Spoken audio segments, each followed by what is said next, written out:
Assalamu alaikum class. My name is Mustafa Irfan and our course is Advertising and Marketing. Class, in today's lecture, we will learn about demographic and psychographics. What is demographic and psychographics and why it is important to know about them? Class ऐसे इससे पहले जितने भी lectures थे इन सब में हम लोगों ने बात की टारगेट ऑडियंस के बारे में। बीइंग ए डिज़ाइनर, जब भी आप कोई कैंपेन डिज़ाइन करना स्टार्ट करते हैं, जब भी आप कोई प्रोजेक्ट पे काम स्टार्ट करते हैं या आप क्लाइंट से ब्रीफ लेते हैं, उसके अंदर आपके क्लाइंट से ऑडियंस के बारे में पूछना बहुत इंपॉर्टेंट क्वेश्चन होता है।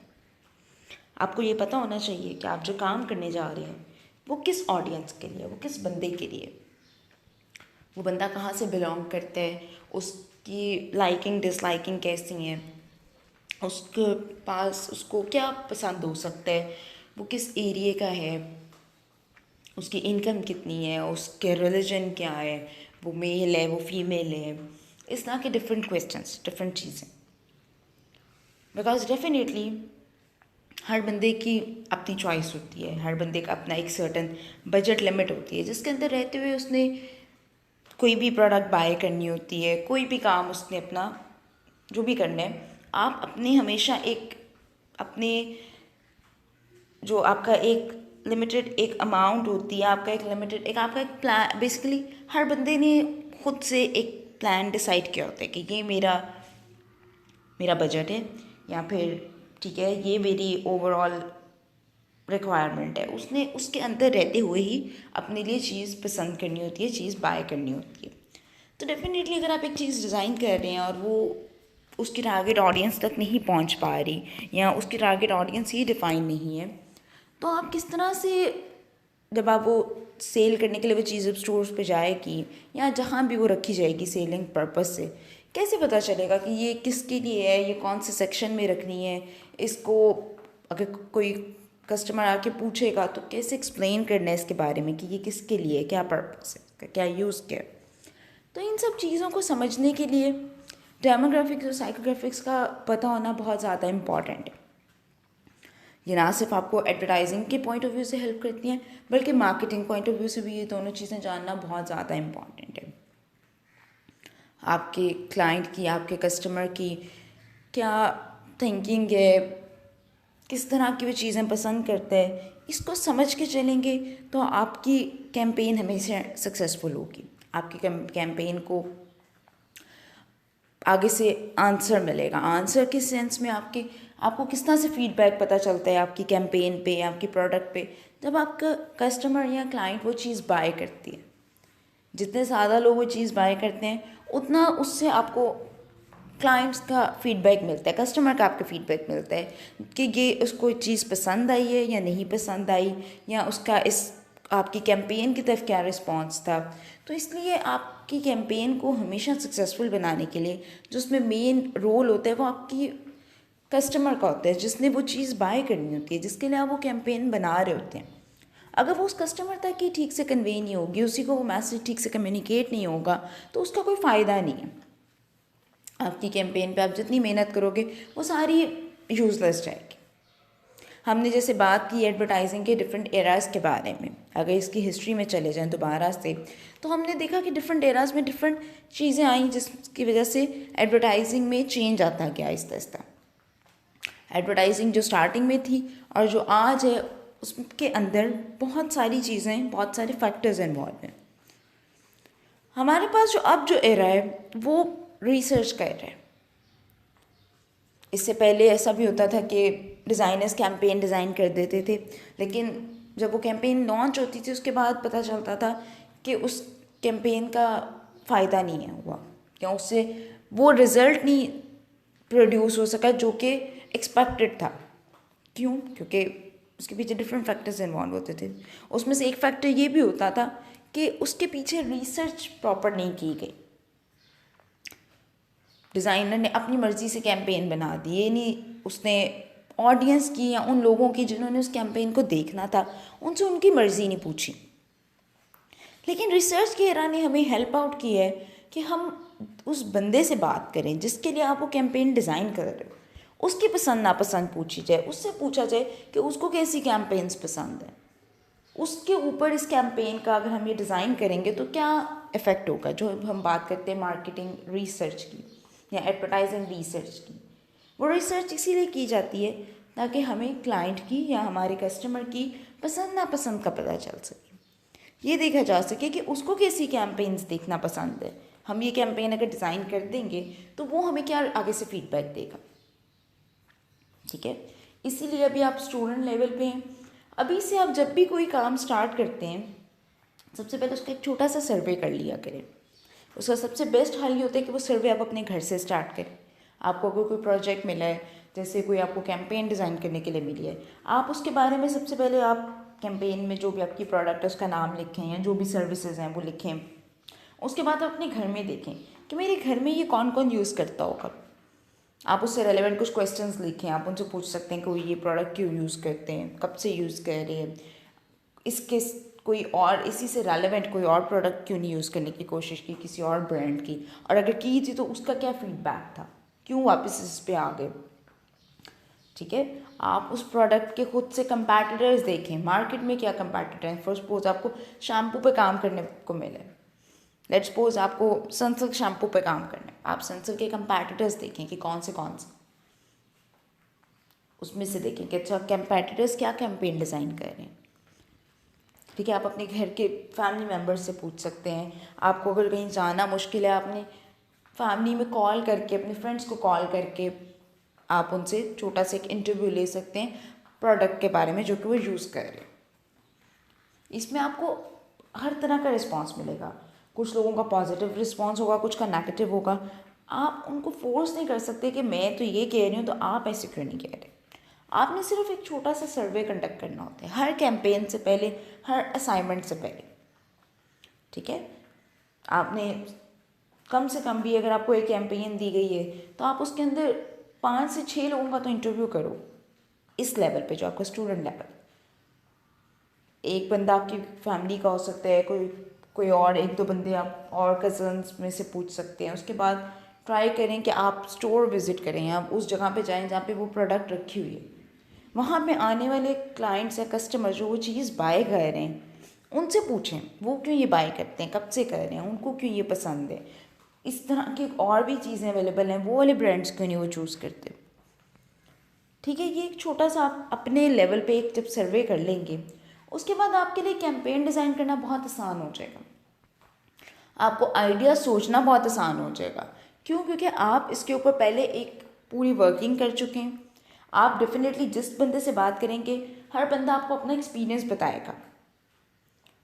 वो एक्सपीरियंस अगर आप कैंपेन की फॉर्म में कन्वर्ट कर लेते हैं लेट्स सपोज, तो आपको अंदाज़ा होगा कि उस पर एक तो आपको आइडिएशन प्रोसेस, उसका कॉन्सेप्ट सोचना बहुत ज़्यादा आसान हो जाएगा। वो जो आप लोगों को एक डिफ़िकल्टी फेस करनी पड़ती है कि हम क्या आइडिया क्या हो, कॉन्सेप्ट क्या हो हमारा इस कैंपेन में, हमें समझ नहीं आ रही, आइडिया समझ नहीं आ रहा, आपका वो सारा प्रॉब्लम इंटरव्यूज़ में ख़त्म हो जाएगी। डेफिनेटली 5 लोग, अगर आप 5 लोगों से इंटरव्यू ले रहे हैं, पाँचों का अपना अपना पॉइंट ऑफ व्यू होगा और पाँचों से ही आपको कुछ ना कुछ नया, कोई नया आइडिया, कोई नया बात सीखने को मिलेगी जो कि आपको हेल्प आउट करेगी आपकी कैंपेन डिज़ाइन करने में। अच्छा, बात करते हैं डेमोग्राफिक्स की। Demographics have long been the standard for identifying the characteristic of your target audience. ठीक है, बहुत टाइम से डेमोग्राफिक्स को यूज़ किया जा रहा है आपके टारगेट ऑडियंस के कैरेक्टरिस्टिक्स को डिफाइन करने के लिए। Demographic are measurable characteristic of an entire class और target market including items such as age, race, gender, income, religion, education et cetera. अच्छा, अब आपको एक चीज़ समझने की ज़रूरत है कि जब हम बात करते हैं टारगेट ऑडियंस की, जैसे मैंने आपसे बात की है कैंपेन डिज़ाइन करने की। अब लेट्स सपोज आप कहते हैं कि सनसिल्क शैम्पू है, ये तो टीनेज गर्ल्स भी यूज़ करती हैं, आपकी मदर भी माइट भी यूज़ करती हूँ, शायद आपकी ग्रैंड मदर भी यूज़ करती हूँ। अब आप सोचेंगे कि इसके टारगेट ऑडियंस तो इतने सारे लोग हैं, मैं किस किस का इंटरव्यू लूँ, या मैं जो कैंपेन डिज़ाइन कर रही हूँ वो मैं किस तरह से डिज़ाइन करूँ। तो हमेशा जब भी आप कोई काम स्टार्ट करते हैं ठीक है। और स्पेशली जब इस तरह की कोई प्रोडक्ट है जो कि आपको लगता है कि अच्छा ये एक से ज़्यादा एज ग्रुप के लोग यूज़ कर रहे हैं, उसके अंदर तरीका ये होता है कि आप खुद अपना एज ग्रुप सेट कर लेते हो कि ठीक है, ये यूज़ तो मेरी मदर भी करती हैं, मेरी बहन, छोटी बहन भी यूज़ करती है, मेरी दादी भी शायद यूज़ करती हैं, लेकिन मैंने जिससे इंटरव्यू लेना है वो सिर्फ मदर जो है मेरी उस एज ग्रुप के लोगों से लेना है। ठीक है, आप वो एज ग्रुप लिख लें। लेट्स सपोज कि आप कहते हैं कि मैंने जिनसे इंटरव्यू लेना है उनकी एज जो है वो 35 से 50 के दरमियान है। ठीक है, अब 35 से 50 की जो आपको लगता है खवातीन जो इस एज ग्रुप के अंदर आती हैं, आप उनसे इंटरव्यू ले लें। अब आप फिर ये सिलेक्ट करेंगे कि आपने जिनसे इंटरव्यू लेना है वो हाउस वाइफ हैं या वो वर्किंग वीमेंस हैं। ठीक है, अगर उसमें भी आप फिर सेपरेट कर लें कि आपने सिर्फ वर्किंग वीमेन का इंटरव्यू लेना है। अब उसके बाद फिर आप ये देखें कि वर्किंग वुमेन की रूटीन क्या है, उसकी नेचर ऑफ जॉब कैसी है, क्या वो उसके पास वीकेंड में सैटरडे संडेज दोनों ऑफ होते हैं या सिर्फ संडे उसके पास अवेलेबल है। डेफिनेटली एक वर्किंग वुमेन है, उसके पास टाइम कम होगा, वो ऐसी प्रोडक्ट्स चूज़ करेगी जिसको यूज़ करना आसान भी हो और जल्दी भी हो जाए जो। ठीक है, हो सकता है अब अगर एक वर्किंग वुमेन है उसके पास अपने बालों पे ऑयल लगाने के लिए वीक में टाइम नहीं मिलता उसको, वो कोई ऐसी प्रोडक्ट सर्च करती हो हमेशा कि जिसको उसके बालों में ऑयल की जो एक ज़रूरत है वो भी पूरी कर दें, वो ऐसी किसी प्रोडक्ट की तलाश में होगी। आप फिर ये देखें कि आपकी प्रोडक्ट के इंग्रेडिएंट्स क्या है, वो क्या किसी ऐसी चीज़ को सपोर्ट करते हैं कि जो कि आपको जिसके साथ ऑयल की ज़रूरत ऑयलिंग की ना पड़े, या कम ऑयलिंग से भी काम चलते साथ आप अपने ये प्रोडक्ट इंट्रोड्यूस करवा यूज़ कर लें। तो आपके पास आपको अपनी कैंपेन के लिए एक आइडिया मिल गया कि मैं वर्किंग वुमेन के लिए शैम्पू की कैंपेन डिज़ाइन कर रही हूँ, ये एज ग्रुप है और मेरा उनको जो मैसेज है वो ये है कि आपके पास क्योंकि टाइम कम होता है, बालों पे ऑयलिंग नहीं आप कर पाती, तो आप वीक में एक दफ़ा बालों पे ऑयलिंग कर लें और साथ ही शैम्पू यूज़ करेंगी तो आपके बालों में जो ऑयल की जो ज़रूरत है उसको वो पूरी हो जाएगी इससे। ठीक है, ये आपके पास एक कॉन्सेप्ट आ गया, एक आइडिया आ गया। अच्छा, अब नेक्स्ट इसका स्टेप क्या है? जब आपने ये सोच लिया कि आपने उन्हें ये बताना है, अब आप सोचो कि मैं इसको किस तरह से प्रेजेंट करूँगी कि बाल अगर आपके अच्छे होंगे तो उससे क्या क्या हो सकता है, टाइम सेव हुआ, आप अच्छी लगेंगी, आपकी शायद इम्पोर्टेंस ज़्यादा हो आपके वर्क प्लेस पे भी, आपकी फैमिली में भी। ठीक है, इस तरह से डेफिनेटली आपने उसको कोई नेक्स्ट उसको मज़ीद एग्जैजरेट करना है। ठीक है, या उसका मज़ीद एम्पलीफाइड वर्जन में उसको दिखाना है कि मज़ीद इससे आपको क्या आउटकम आएंगे। तो आपको अंदाज़ा होगा कि आहिस्ता आहिस्ता ये सारी चीज़ें आपके कॉन्सेप्ट की तरफ, आपके आइडिएशन की प्रोसेस की तरफ जा रही हैं और जो कि आपको बहुत ज़्यादा हेल्प आउट करेंगी आपकी कैंपेन को डिज़ाइन करने में। अच्छा, however, sometimes demographic measures do not provide an adequate level of data to a target potential prospect. For example, consider that you have an advertisement supported website that provides tips for skiers. Audience demographic will not provide any really meaningful marketing segmentation. Skiers can be men or women, young or old, rich and not so rich. So skiers cross almost all demographic measures. अच्छा, यहाँ पे वही बात आ गई जिसमें मैंने आपसे कहा कि ऐसी प्रोडक्ट जो आपको लगता है कि वो एक से ज़्यादा एज ग्रुप के लोग यूज़ कर रहे हैं। तो बीइंग ए ग्राफिक डिज़ाइनर, जब आपको वो कैंपेन डिज़ाइन करने का कहा गया है, आप अपने क्लाइंट से ही पूछते हैं कि आपको ये प्रोडक्ट किस एज ग्रुप के लोगों के लिए दिखानी है अपनी कैंपेन में या अपनी एडवर्टीजमेंट में। आप सिर्फ उसी एज ग्रुप के अंदर रहते हैं। ठीक है, आप वो एड स्पेसिफिकली फिर उसी एज ग्रुप में रहते हुए डिज़ाइन करते हैं, बिकॉज डेफिनेटली एक एज ग्रुप के अंदर हम उसके अंदर बहुत ज़्यादा लोगों को एक कैंपेन का पार्ट नहीं बना सकते। हाँ, कुछ जगहों पे इतना सी भी होता है, जैसे कोका कोला के आप ऐड देखें, कोका कोला नॉर्मली फैमिलीज़ को लेते हैं अपने ऐड में, जिसके अंदर के सब एज ग्रुप के लोग आ जाते हैं क्योंकि वो एक फैमिली लाइफ दिखा रहा होता है। लेकिन उसकी भी अगेन टारगेट ऑडियंस फैमिली है। ठीक है, उसकी कैंपेन के अंदर जो मेन जो टारगेट ऑडियंस है वो एक फैमिली को दिखा रहा है, तो आप भी, अगर हमने बात की शैम्पू की कैंपेन की, इफ़ यू रिमेंबर कुछ टाइम पहले लाइफ बॉय की एक कैंपेन आई थी इसी तरह से, ऑयलिंग पे थी बल्कि, जिसके अंदर कि जी वो दिखाया हुआ था कि जो बंदी है वो अपनी बच्ची को ऑयलिंग कर रही है और वो सोच रही है उससे पहले उसकी मदर भी इसी तरह से उसको ऑयलिंग करती थी। लेकिन अब इसके अंदर एक जनरेशन उन्होंने दिखाई कि जी जनरेशन टू जनरेशन चलती आ रही है, लेकिन टारगेट ऑडियंस उसके अंदर मदर्स थी। ठीक है, वो लेडी थी वो जो मिडल में आ रही थी, मतलब जो अपनी माँ के बारे में सोच रही है और अपनी बच्ची को ऑयलिंग कर रही है। तो इस तरह से आप फिर अपने टारगेट ऑडियंस को डिफाइन करते हो। अच्छा, psychographics. Psychographics is the study of personality, values, opinion, attitude, interest, and lifestyle. Psychographics are less measurable characteristic and can represent either profiling at a national level or be attributed to a single person known as psychographic profiling.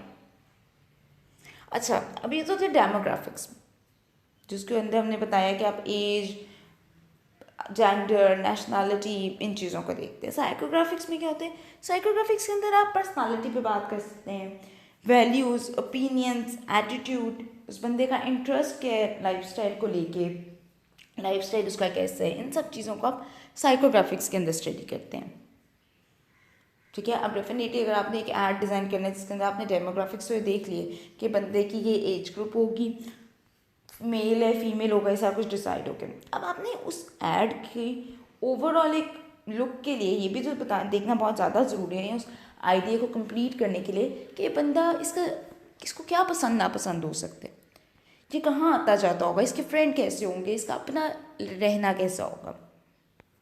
अच्छा, increased computing power and repositories of large data set of consumer information have propelled data minimizing to a whole new level. Next हमारे पास है class behaviour segmentation. अब behaviour segmentation के अंदर हम देखेंगे कि कैसे ह्यूमन बिहेवियर इफ़ेक्ट करता है हमारी एडवर्टाइजिंग को, या किस तरह से आप उसको बिहेवियर्स वाइज आप देख सकते हैं अपनी कैंपेन को। अच्छा, बिहेवियर में हमारे पास आ जाती है क्वालिटी, वैल्यू, टेस्ट आ जाता है, image enhancement, beauty, spotlessness, speed, excitement, entertainment, nutrition, convenience. जब भी आप कोई चीज़ बाय करने जाते हैं आप उसकी क्वालिटी देखते हैं कि ये कैसी होगी। ठीक है, उसको आप वैल्यू इस सेंस में भी होती है कि आप उसको ये देखते हैं कि इसकी इम्पॉर्टेंस क्या है, इसका यूजेज कितना होगा। अब डेफिनेटली अगर एक डेली यूज़ की प्रोडक्ट है उसकी वैल्यू कंपैरेटिवली कम है, मतलब फॉर सपोज एक ब्रेड है, डेफिनेटली वो एक सर्टेन अमाउंट में आ जाती है। लेकिन अगर आपने घर के लिए एसी बाय करना है तो आप उसके ऊपर ज़्यादा रिसर्च करेंगे, आप ज़्यादा टाइम लगाएंगे। ठीक है, क्योंकि उसकी वैल्यू डिफरेंट है, वो आपने इन्वेस्टमेंट करनी है ज़्यादा बजट की, ज़्यादा अमाउंट की कंपेयर टू ब्रेड तो एक छोटी सी अमाउंट है जो कि डेली यूज़ होनी है। अगर आज आपने ब्रांड अपना चेंज किया, उसकी पसंद आपको नहीं आई, तो कल आप वापस अपने प्रीवियस ब्रांड पे चले जाएंगे। लेकिन एसी में ऐसे करना थोड़ा सा मुश्किल है। टेस्ट आप देखते हैं, ठीक है, उसका ओवरऑल इमेज क्या है उस प्रोडक्ट का मार्केट पे, इन्हांसमेंट, उसमें वो प्रोडक्ट अपने अंदर, वो ब्रांड अपने अंदर क्या क्या चेंजेस लाते हैं, ब्यूटी, अगेन अगर कोई आपके ब्यूटी से रेलिवेंट कोई प्रोडक्ट है।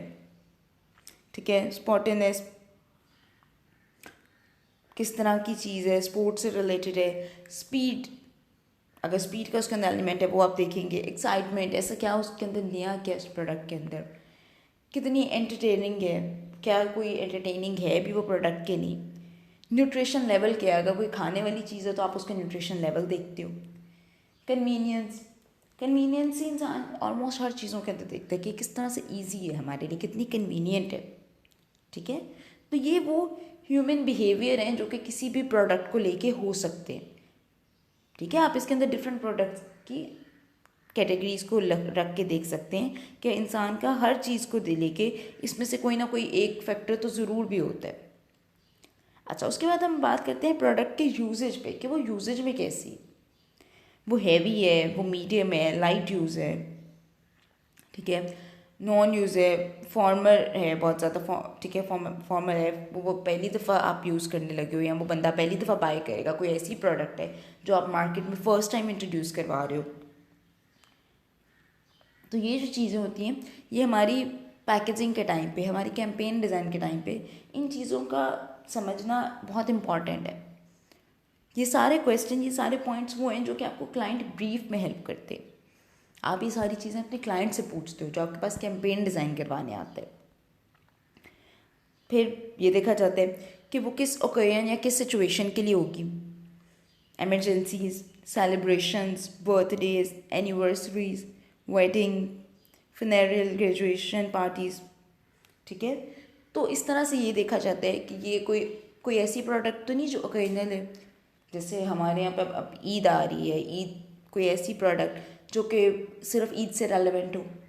आपने अक्सर देखा है कि ईद के टाइम पे या रमज़ान के दिनों में कैंपेन्स चेंज हो जाती हैं, जो आपको नॉर्मली टीवी के ऊपर रमज़ान से रेलेवेंट कैंपेन नज़र आने लग जाती हैं, ईद से रेलेवेंट कैंपेन्स नज़र आने लग जाती हैं, ठीक है। तो ये होता है ओकेजन। आप कभी कभार ऐसा भी होता है कि आप प्रोडक्ट को या आपका क्लाइंट जो आपके पास आया है वो किसी ओकेजन के अकॉर्डिंग अपनी कैंपेन डिज़ाइन करवाना चाह रहे हैं। उसके बाद आप उसकी प्राइस देखते हो, ठीक है, कि इसकी प्रोडक्ट की प्राइस क्या है। जब भी कैंपेन डिज़ाइन करनी है उससे पहले प्रोडक्ट की प्राइस ज़रूर देखनी है कि कहीं आप कैंपेन इस तरह की तो डिज़ाइन नहीं कर रहे कि प्रोडक्ट आपकी बहुत महंगी है लेकिन कैंपेन को देख के अंदाज़ा हो कि अच्छा ये तो ईजीली अफोर्डेबल है, जबकि जब आपका कंज्यूमर या क्लाइंट उसको बाय करने जाए कस्टमर तो वो उसकी रेंज में ही ना हो। Price sensitivity, value conscious, status conscious. अच्छा, अब स्टेटस कॉन्शियस क्योंकि प्राइस, और ये मैंने जैसे आपको बताया कि अगर आप कोई ऐसी कैंपेन डिज़ाइन कर देते हैं उसके अंदर आप डेफिनेटली हमेशा प्रोडक्ट की प्राइस, समटाइम आप अगर कोई स्पेशली जो महंगी चीज़ है, जैसे मैंने बात की आपने एसी सेल करना है, कोशिश की जाती है उसके लिए आप फिर ओवरऑल जो आप उसके आपका जो कैंपेन है उसकी लुक एंड फील भी ऐसी हो कि आपको उसी से आइडिया हो जाए कि किस तरह के लोग, किस स्टेटस के, किस क्लास के लोग बाय कर सकते, ठीक है। उसको नॉर्मली प्राइस की फॉर्म में महंगी चीज़ को आपने देखा होगा हाईलाइट नहीं किया जाता। हाँ, उस केस में ज़रूर किया जाता है जहाँ पे आपने ये बताना हो कि पहले इसकी ये प्राइस थी और अब हम इसके ऊपर इतना डिस्काउंट दे रहे हैं, या मार्केट में इस तरह की बाकी प्रोडक्ट इस प्राइस पे अवेलेबल है लेकिन हमारी वाली प्रोडक्ट आपको इस प्राइस पे मिलेगी। वहाँ पे आप जो है ना उसके अंदर प्राइस को हाईलाइट करते हैं, वरना आप नॉर्मली अपनी प्राइस जो प्रोडक्ट की अगर महंगी कोई चीज़ है तो उसको आप ओवरऑल अपनी कैंपेन की लुक एंड फील से ही उसका आइडिया हो जाता है आपके ऑडियंस को। अच्छा, नेक्स्ट वी हैव डेमोग्राफिक डिगमेंटेशन आ जाती है, जिसके अंदर हमारे पास एज आ जाती है, ठीक है, किस एज ग्रुप के लिए। अब ये देखें इसके अंदर एज ग्रुप के मैंने इसमें डिवीजन कर दिया आपको ये बताने के लिए कि कितने से कितनी कैटेगरी में आप लेके जा सकते हैं। जैसे new born, then 0 to 5 year, 6 to 12 year, 13 to 17 year, 18 to 25 year. Normally इतना ही गैप दिया जाता है क्योंकि इस एज के जैसे 6 to 12 ईयर के बच्चे, उनकी सोच एक जैसी होती है। देन आगे टीन एज स्टार्ट हो जाती है, ठीक है, उसमें जाके थोड़ा सा चेंज हो जाएगा सोच। फिर उसके बाद आप देख रहे हैं 50 to 64, 65 प्लस, देन तो जो एक एज ग्रुप है जैसे इसमें 18 से 25, तो उस एज ग्रुप के लोगों की, बच्चों की अगर आप देखेंगे, अगर आप यूनिवर्सिटी गोइंग स्टूडेंट्स की देखेंगे तो ऑलमोस्ट सबकी थिंकिंग लेवल मिलता जुलता होगा, ठीक है। तो इसीलिए जब ऐड या कोई कैंपेन डिज़ाइन की जाती है तो उसको एज उसके ऑडियंस की ज़रूर माइंड में रखी जाती है कि किस एज ग्रुप के लोग होंगे, ये क्या समझेंगे, इनको कितनी बात समझ आएगी। उसके बाद जेंडर देखा जाता है, इनकम देखी जाती है कि इनकम इस बंदे की जिसको हम सेल कर रहे हैं किस ग्राफ के अंदर आती है। देन वी हैव ऑक्यूपेशंस आ जाती हैं, ठीक है, blue collar, white collar, technical, professional, manager, labour, retired, home maker, unemployed, ठीक है, कि उनका ऑक्यूपेशन क्या होगी जिसके लिए आप कैंपेन डिज़ाइन कर रहे हैं। एजुकेशन क्या होगी, high school graduate, some college graduate degree, even हो सकता है आपकी कैंपेन स्कूल गोइंग बच्चों के लिए ही हो, लेकिन अब उसके अंदर ये चीज़ देखनी है कि स्कूल गोइंग जो बच्चा है वो खुद प्रोडक्ट बाय नहीं करता, हाँ, वो अपने पेरेंट्स को फोर्स कर सकता है कि मैंने यही चीज़ लेनी है, मैंने टीवी पे उस जूस का ऐड देखा तो मैंने वही जूस लेना है। लेकिन बाय करने वाले उसके पेरेंट्स हैं। अपना बजट लेवल और अपना जो जिसको हम डेमोग्राफिक कहते हैं वो उसके पेरेंट्स का आप देखोगे कि जब ये बाय करने जाएंगे तो उसके पेरेंट्स बाय करने जाएंगे। तो मुझे कैंपेन में बेशक अगर बच्चों को भी, मेरे टारगेट ऑडियंस बच्चे हैं, लेकिन मुझे क्योंकि बच्चों के थ्रू उनके पेरेंट्स ने वो चीज़ बाय करनी है, तो आपने उनके पेरेंट्स को माइंड में रख के फिर वो कैंपेन डिज़ाइन करनी है। फैमिली लाइफ साइकिल क्या है उनका?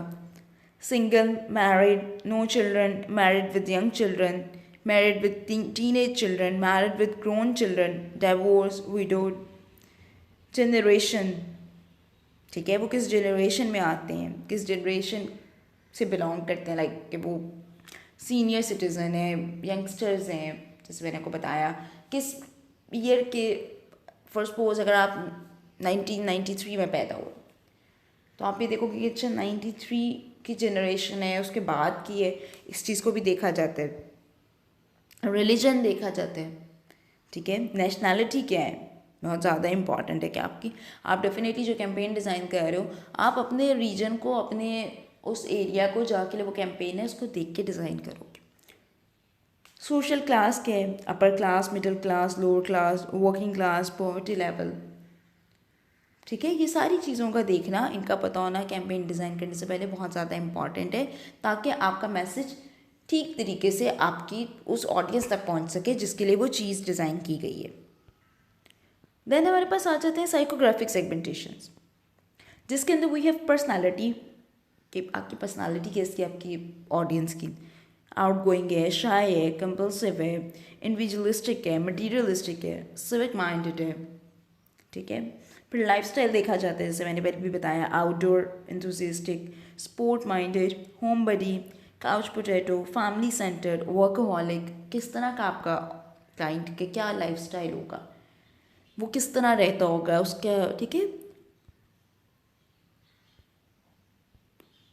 नेक्स्ट वी हैव मोटिव, कि उसकी चीज़ के बाय करने के पीछे आपके क्लाइंट का क्या मोटिव हो सकता है। Safety, status, relaxation, convenience.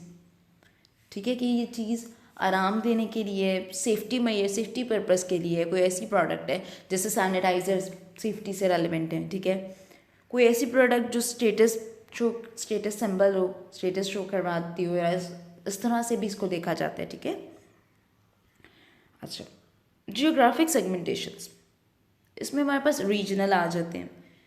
जैसे मैंने आपको पहले बताया कि हम कैंपेन के अंदर जब डिज़ाइन करते हैं रीजन देखना बहुत इंपॉर्टेंट है। कि कोई पाकिस्तान के लिए कैंपेन है और आप देखोगे कि आपकी टारगेट ऑडियंस क्या है, आप ये देखोगे कि आपने उसमें जो आपकी मॉडल्स की ड्रेसिंग है, जो लाइफस्टाइल दिखा रहे हो, वो हमारे मुल्क से रिलेटेड हो, हमारे मुल्क का हो। ऐसे तो नहीं कि आप पाकिस्तान में कैंपेन डिज़ाइन करनी है, पाकिस्तान में वो रन होनी है, लेकिन आप उसके अंदर कोई मिडल ईस्ट का फैमिली और उनका लाइफस्टाइल दिखा दो, तो माइट भी वो बात ना बने, वो मैसेज उतने अच्छे से कन्वे ना हो सके। पॉपुलेशन डेंसिटी, अर्बन, सब अर्बन, रूरल, ये कैंपेन कहाँ पे चलेगी, रूरल एरिया के लिए है कि अर्बन एरियाज़ के लिए। अच्छा, टास्क ये था हमारा डेमोग्राफिक और साइकोग्राफिक्स की डिवीजन, और ये उम्मीद करती हूँ कि आपको ये क्लियर हो गया होगा। और ये बहुत इंपॉर्टेंट पॉइंट है आपको समझने के लिए अपनी कैंपेन डिज़ाइन करने से पहले, और स्पेशली क्लाइंट ब्रीफ लेने से पहले। आप जब भी आगे इंशाल्लाह जाके मार्केट में काम करेंगे, आपके पास कोई भी क्लाइंट अपनी कैंपेन डिज़ाइन करवाने के लिए आएगा, जो आप उससे बेसिक क्वेश्चन पूछते हैं उसके अंदर इन पॉइंट्स का होना, इन पॉइंट्स को ऐड करना बहुत ज़्यादा ज़रूरी है। क्लास अभी के लिए इतना ही। उम्मीद करती हूँ आपको ये क्लियर हो गया होगा। इसमें से जो भी चीज़ें आपको नहीं समझ आएंगी, इंशाल्लाह हम क्लास में इसको दोबारा से डिस्कस करेंगे, इसके ऊपर बात करेंगे, आगे इस पर असाइनमेंट करेंगे। आपसे नेक्स्ट लेक्चर में मुलाकात होगी, तब तक के लिए अल्लाह हाफिज़, टेक केयर।